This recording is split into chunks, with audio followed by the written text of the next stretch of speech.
Look at the map today. Look at the agreement of Minsk II. And guess what? A lot of people are dead, and a lot of people, you got to wonder how some people even sleep at night when this could have been solved just about, almost 3 years ago now. Now, an unlikely bromance. That's how one paper describes Donald Trump's chummy meeting with Keir Starmer at the White House yesterday. The Prime Minister's charm offensive began when he delivered a personal invitation from King Charles, offering the President an invitation for an unprecedented second state visit to the UK. That's a great honor because it's never happened before. One person has never been extended that honor, but it's not for me, it's respect for our country. So I just want to thank you, and I want to thank King Charles. Thank you very much, and we accept. Meanwhile, the President described the meeting as tremendously productive and called Starmer a very special person and a tough negotiator. In a win for the Prime Minister, Trump appeared to suggest that Britain will avoid extra tariffs in any US-UK trade deal. I think there's a very good chance that in the case of these two great friendly countries, I think we could very well end up with a real trade deal where the tariffs wouldn't be necessary. Trump also suggested he will approve Starmer's deal to hand the Chagos Islands over to Mauritius. But Trump was less positive about the Prime Minister's call for a US security backstop in Ukraine. Instead, the President promised to end the spiral of death in Ukraine, insisting it was common sense to speak with both Kyiv and Moscow. Trump also hailed the minerals deal set to be signed by President Zelensky in Washington later today. It's going to be great for Ukraine. We're going to be at the site, and we'll be digging. We'll be digging. Dig we must. But much of the European aid to Ukraine has been sent in the form of loans for which they expect to be paid back, and we didn't have that honor under the Biden administration. He sent money, or just sent it, money after money after money, and never had any knowledge of ever seeing it back.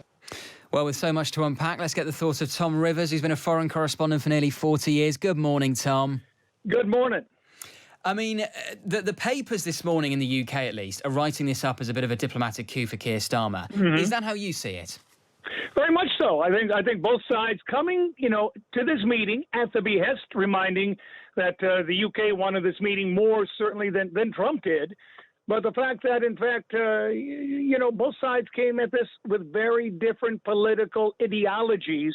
But, of course, the overused phrase special relationship is there, be it London and Washington are in phase, i.e. the days of, say, Reagan and Thatcher, not a phase now, with a globalist in the form of Starmer and an anti-globalist in the form of, say, Trump.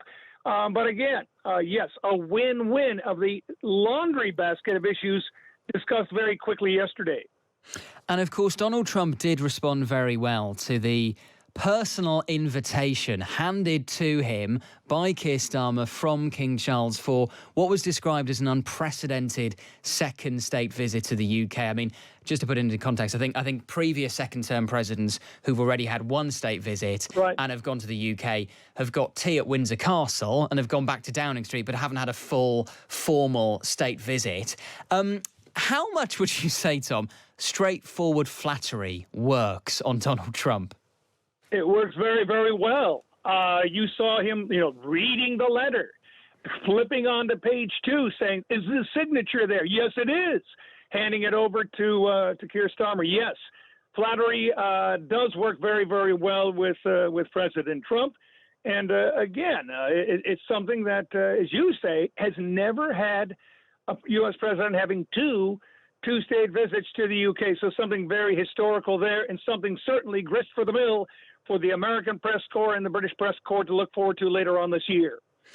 I suppose the big downside, though, for Keir Starmer, the one thing he didn't get, yes, he got good news when it comes to trade and tariffs and the Chagos Islands, but on Ukraine, has he come away empty-handed? Not really. I think it's a work in progress. As Trump said, basically, look, we'll look at what we can do security-wise, but he said basically that's Europe's part of the puzzle. You figure that out. We're going to be sending over Americans who are going to be doing mining.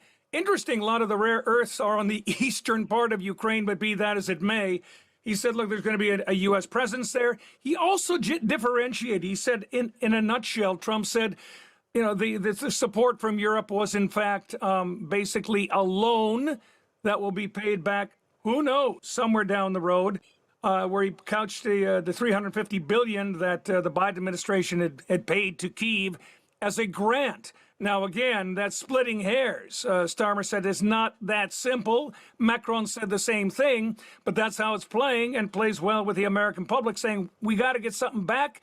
And what's of use in Ukraine right now? Well, the minerals are there. That's something that that can be very, very useful in the coming years. Yeah, and of course, Zelensky is expected in Washington today to sign this deal.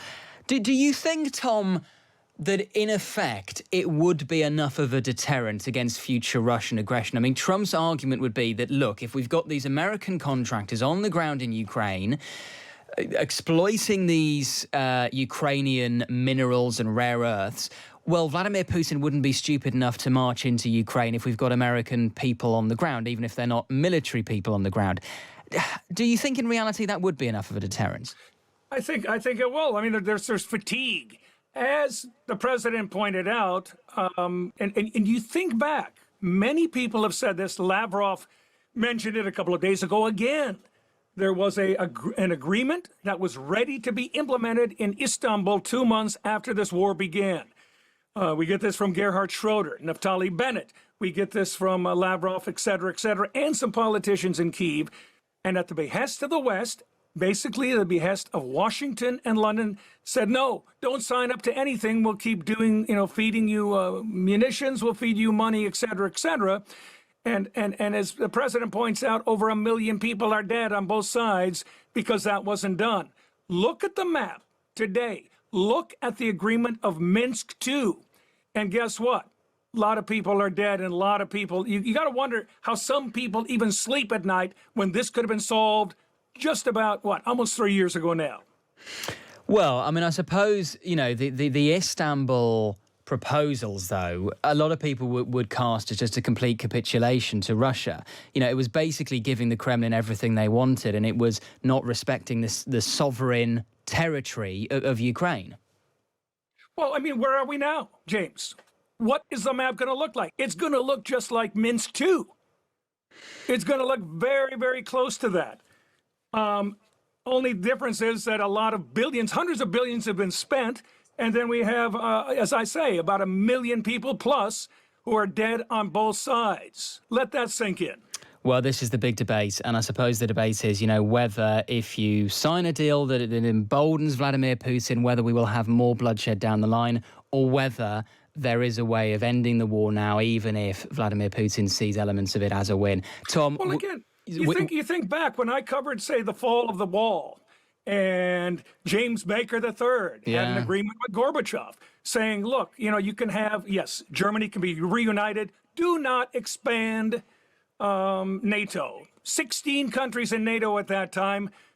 By count right now, it's doubled, 32. And again, that goes against... But equally, you could say there was the Budapest Memorandum of 1994 in which Russia agreed to respect the sovereign borders of Ukraine. Well, again, that's something that, again, if you think back to 2014, who backed the coup in Kyiv? Maybe Victoria Nuland may go before the Senate committee, and there should be some investigation into that as well. There are more parts of this puzzle unwrapping. When does history begin? 3 years ago, or maybe 11 years ago? Tom, we're going to have to leave it there, but always appreciate your time. Thank you so much. Tom Rivers there, who's been a foreign correspondent for nearly 40 years.